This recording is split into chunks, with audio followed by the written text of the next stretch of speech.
Votre jardin est une véritable constellation de couleurs et de parfums, avait complimenté le nouveau curé. En entendant ce genre de phrase, mon grand-père levait les yeux vers le ciel qu'il présumait inhabité. Grand garçon illuminé, d'un pas de sportif, le jeune curé allait dans ses rangers de combattants de Dieu propager sa parole. À genoux dans la terre, Hyacinthe arrachait les mauvaises herbes. Ce n'est pas blasphémer de dire que votre jardin ressemble à celui d'Éden, un véritable petit paradis, une perfection, une sorte d'idéal d'aboutissement du travail de la terre. Des compliments, le prélat en avait plein la bouche, un robinet à parole. Il parlait, logoré sur pattes. Le curé sointait de mots, comme d'autres transpirent des pieds. Ça finissait par devenir incommodant pour tout le monde.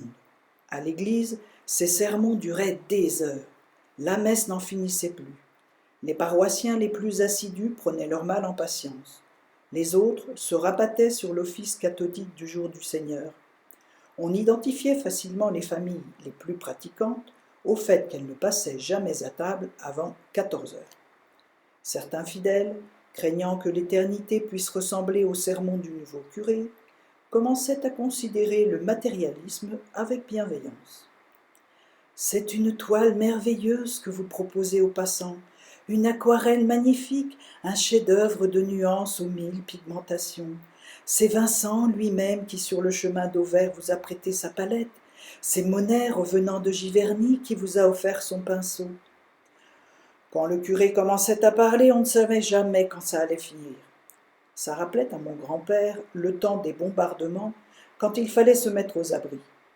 Le regard baissé, le visage fermé, Hyacinthe avait son air des mauvais jours. Toutes les fleurs de la création sont réunies. Vous êtes comme un chef d'orchestre dont les instruments seraient... Le vieux jardinier se leva d'un coup. Quand les corbeaux approchent, c'est signe d'orage, fit-il d'un air maussade, et il rentra dans sa maison en claquant la porte.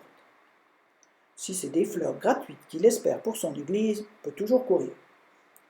Hyacinthe n'ignorait pas que Rose en douce allait à la sacristie apporter des fleurs coupées, et au fond de lui-même ne s'en offusquait pas. Il savait bien que pour supporter la vie, un minimum de décorum était nécessaire.